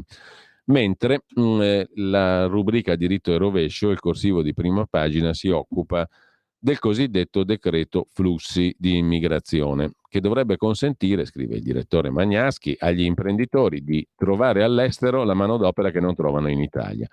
Il decreto flussi è stato costruito per non funzionare. È una sorta di riffa elettronica che si esaurisce in un attimo e priva le imprese della possibilità di trovare i dipendenti che a loro servono, assicurando ad essi una retribuzione contrattuale ufficiale e un canale che potrebbe diventare anche di inserimento permanente. Ma il decreto flussi non è fatto per spalancare le porte ai migliori, ma solo per impedire al maggior numero di aspiranti di arrivare regolarmente in Italia per loro e nostro beneficio. Tutti parlano di inserimento, anche alla Suma Oro, ma poi tutti trascurano che gli strumenti di inserimento più efficaci sono lavoro e scuola. Chi è contro i barconi, con il loro possibile carico di morte, dovrebbe aprire le porte legali. Confindustria stavolta ha idee che funzionano. Ascoltiamola e applichiamone la ricetta, scrive Italia Oggi. Vi segnalo poi dalla prima pagina del Fatto di oggi, non riusciremo credo ad averlo con noi domenica, il professor Cassese, ma c'è un pezzo di Marco Travaglio che si occupa di lui sotto il titolo Giucas Cassese. Dopo 5 mesi ci domandavamo cosa aspettasse il governo Meloni, scrive Travaglio, a rispondere alle reiterate avance di Sabino Incassese e a retribuirlo per i suoi molesti e mai gratuiti preliminari. In una settimana hanno sistemato l'emerito Vegliardo, 87 anni, su ben 2 poltrone. Calderoli l'ha nominato presidente del comitato per individuare i livelli essenziali delle prestazioni per l'autonomia differenziata e il sottosegretario Barachini ha issato Cassese alla presidenza del comitato che dovrà individuare le agenzie di stampa di rilevanza nazionale. Roba forte, commenta Travaglio. Il primo comitato è una RSA con 61 combattenti e reduci, fra cui Amato, Violante, Ignazio Visco, Blangiardo, Bassanini, La Loggia, Severino e Finocchiaro. Nel secondo comitato sono solo in 6 e l'emerito Cassese li ha accettati entrambi i comitati, in base a un'aulica versione del motto Franza o Spagna purché se magna, illustrata al Foglio. Lo Stato non è di questo o di quello, ma di tutti, cioè suo, commenta Travaglio. I governi per lui non si dividono in progressisti, conservatori, tecnici, politici, ma fra quelli con Cassese e quelli senza. Come nel canottaggio, prima di giudicarli lui ci prova con tutti. Nel 2018 esaltò le qualità personali di Conte, che era meglio di Gentiloni. Poi quello declinò i suoi consigli sulle nomine e lui iniziò a strillare alla lottizzazione, come chiama le nomine, senza i suoi. Conte divenne un pirata, un usurpatore, un autore di DPCM illegali, l'emergenza Covid roba da Orban. Poi Draghi, luce dei suoi occhi, reimbarcò la tribù di Cassese e i DPCM e lo stato d'emergenza tornarono sacrosanti. Appena Draghi passò la campanella a Giorgia, l'emerito Cassese riorientò la lingua verso la Premier, brava sul presidenzialismo, bravissima sull'autonomia, magnifica per robusta collocazione internazionale, solido orizzonte ideale, liberale, democratico, antifascista. Le emerite preslinguate meritavano almeno 2 cadreghe, che ora producono poste leccate. Viva la baggianata salviniana sul ponte, viva Giorgia e il suo comico globo terracqueo. Cosa non si fa per non fare l'umarell ai cantieri e non stare a casa a dar fastidio alla moglie e ai figli. Tanto, garantisce Giucas Cassese, se più anziani lavorano potranno esserci più posti per i giovani. Infatti, conclude Travaglio, per lui 2 presidenze sono poche. Diamogliene una ventina e quello ci crea 1 milione di posti di lavoro. Poi, se gli resta tempo, gli mettiamo una fascia al braccio e lo mandiamo a dirigere il traffico davanti alle scuole. Così arriviamo alla piena occupazione. La sua, conclude Travaglio. Nel frattempo, su Dagospia trovate le differenze. Matteo Salvini rivendica il codice degli appalti, approvato dal Consiglio dei Ministri come opera sua, al punto che dalla Lega lo hanno ribattezzato codice Salvini. Ma cosa cambia rispetto alla proposta fatta dal Consiglio di Stato a Mario Draghi il 7 dicembre del 22? Basta fare un rapido confronto fra i 2 testi per capire che non sono poi così diversi come il capitone Salvini vuol farci credere. E quindi? E allora? Allora sarà una roba giusta o una roba sbagliata? A prescindere dal fatto che sia simile al testo fatto proprio dal Consiglio di Stato e presentato a Mario Draghi il 7 dicembre del 22? In ogni caso, secondo il professor Giulio Sapelli, la riforma del codice degli appalti voluta da Salvini è ottima, oltre che abbondante. Snellire è una misura di buon senso. Sbagliato pensare che siano tutti ladri. Le gare riguardano soprattutto i piccoli comuni, dice l'economista Giulio Sapelli su Il Giornale di stamani, dove si conosce l'azienda che partecipa e il controllo sociale è molto forte.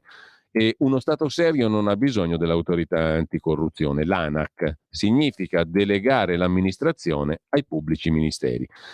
Il nuovo codice degli appalti è una misura di buon senso, dice il professor Sapelli. Lo snellimento investirà soprattutto i piccoli comuni, dove c'è grande visibilità, si conosce l'azienda che partecipa alla gara, chi vince e quindi c'è un controllo sociale molto forte. Non credo proprio ci siano grossi pericoli. Perché gli allarmismi? Questa antropologia negativa ci fa dire che sono tutti delinquenti. Io invece penso che la maggioranza dei sindaci siano brave persone. Il fatto che vi sia questo tetto faciliterà le transazioni. Non mi pare assolutamente una misura che incentiva la corruzione, che generalmente arriva più dai grandi gruppi che non dalle piccole e medie aziende. E poi uno Stato ordinato non ha nemmeno bisogno dell'ANAC, l'autorità anticorruzione, perché ha già nelle sue organizzazioni le cure contro la corruzione. ANAC significa consegnare ai pubblici ministeri l'amministrazione dello Stato. Mentre lasciamo il tema con un'intervista su Corriere della Sera di oggi di Federico Fubini al presidente della Confindustria Bonomi, il quale parla del PNRR. Sono stati fatti errori a monte, bisogna seguire il modello Biden per rafforzare le imprese come ha fatto Biden negli Stati Uniti con il suo Inflation Reduction Act, cioè una bella iniezione di fondi pubblici. Poi quanto alla riforma del codice degli appalti, ci sono grossi rischi, dice il presidente della Confindustria Bonomi. Da un lato molti enti possono decidere di assegnare i contratti solo alle grandi imprese per non esporsi a contestazione e così si finisce per penalizzare le piccole e medie.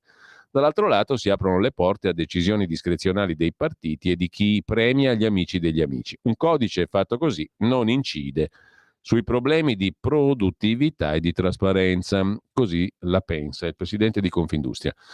Mentre a proposito di PNRR, sul Corriere in dorso lombardo c'è un articolone dedicato a quanto bene farà la Lombardia il PNRR, 12 miliardi 600 milioni, la Lombardia cambierà volto, treni, sanità, case, dove finiranno voce per voce i fondi europei. Entro il 2026 la Lombardia riceverà 12 miliardi 600 milioni dall'Europa sotto forma di fondi del PNRR e PNC, il Piano Nazionale Complementare al primo. Alla Regione Lombardia, per gli interventi di cui è soggetto attuatore, ne arriveranno 2,1. Al Comune di Milano 886 milioni. Tutte le altre opere previste passano da ministeri, soggetti pubblici o privati, agenzie nazionali, società partecipate, altri comuni, città metropolitana, università, enti di ricerca, fondazioni. 1 miliardo 800 milioni sulla provincia milanese. Quanti di questi soldi sono già stati impegnati? Quanti rischiano di non arrivare? È la domanda sulla bocca di tutti, visto il rischio che l'Italia corre di non ricevere la terza tranche di pagamento dall'Europa, per via di traguardi fissati da Bruxelles ancora da raggiungere. Per ogni intervento ci sono obiettivi che devono essere rispettati da parte di ciascun soggetto attuatore. La Regione ha già messo a bilancio 2 miliardi e 100 milioni che le competono, ha assegnato 460 milioni, sommati a 120 di fondo regionale, per attivare nella sanità 105 case di comunità. Sono oltre la metà di quelle previste dal PNRR. Palazzo Lombardia ha raggiunto ed è in linea con tutte le richieste, dunque non ha ragione di temere che i fondi non arrivino. A Palazzo Marino al Comune spettano 886,7 milioni, 775 PNRR, 111 di fondo complementare, per 78 interventi.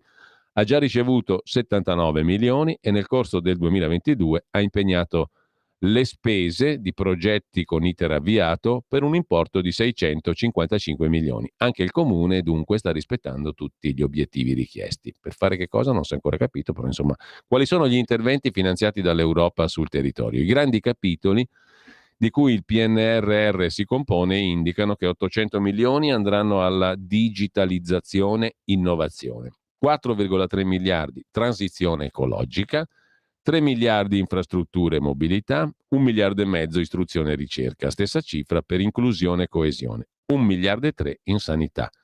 Entrare nel dettaglio fa capire meglio la portata del tesoretto. La voce più cospicua è quella degli investimenti sulla rete ferroviaria, 3 miliardi in capo a Rete Ferroviaria Italiana.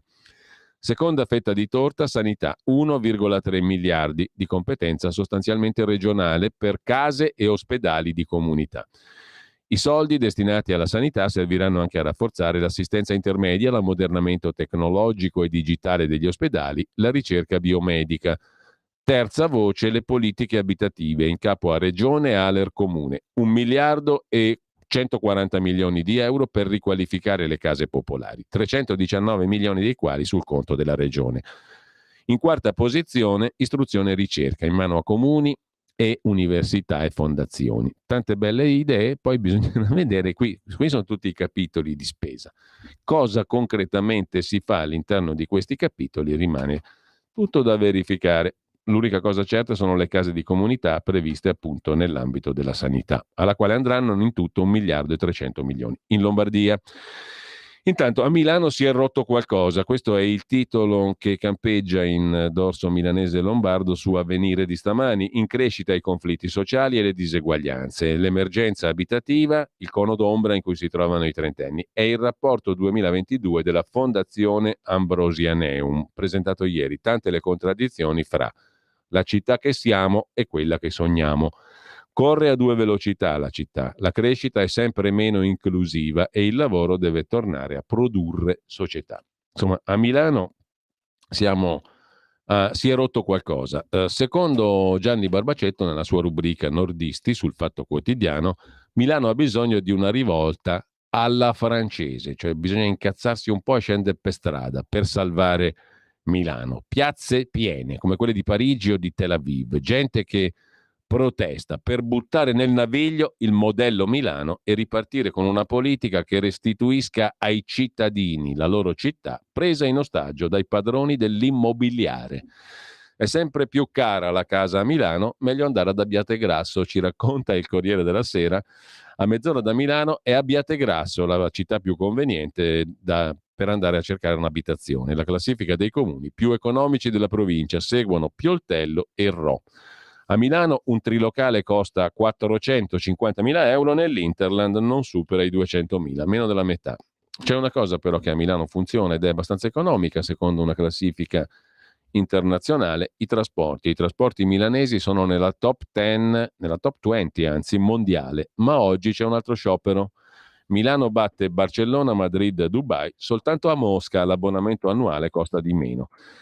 I mezzi sono a rischio oggi dalle 8.45 alle 15. A proposito di Milano, Lucia Poli, 82 anni, grande attrice, sorella di Paolo Poli, che torna a teatro L'Intrusa, 2 racconti brevi di Erich Emanuel Schmidt al Teatro Gerolamo in piazza Beccaria, un teatro piccolissimo, un gioiello, un piccolo teatro, da stasera a domenica alle ore 20, biglietti da 30 a 10 euro. L'ironia e la garbata cattiveria di queste donne un po' mi corrispondono. Mi piace tornare al Teatro Gerolamo, bello, piccolo, perfetto. Mi ricorda il debutto di mio fratello Paolo, che avvenne proprio lì negli anni 60, dice la magnifica 82enne Lucia Poli, che debutta questa sera con L'Intrusa, appunto, per la regia di Angelo Savelli. 2 racconti di Erich Emanuel Schmidt adattati per la scena.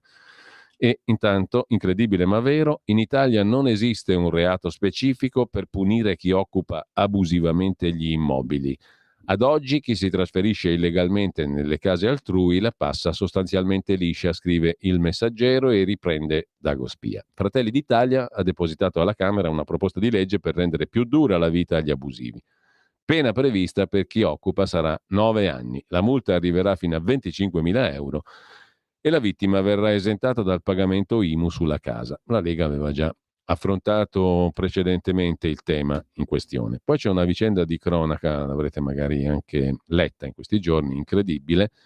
Il 15 aprile del 21, a Casalecchio sul Reno, Bologna, Alessandro Leon Asoli, un ragazzo, prepara per la madre, Monica Marchioni, e per il patrigno, Loreno Grimandi, un piatto di pasta di pennette al salmone in cui versa nitrito di sodio per ammazzarli tutti e 2. Grimandi, il patrigno, mangia malvolentieri la pasta, che ha un sapore cattivo, per non scontentare il ragazzo che lo accusa di non apprezzarlo. La madre ingoia solo 2 bocconi e si salva. Suo marito invece muore. Accusato di omicidio, il giovane nel maggio 22 viene condannato a 30 anni di reclusione. L'accusa aveva chiesto l'ergastolo.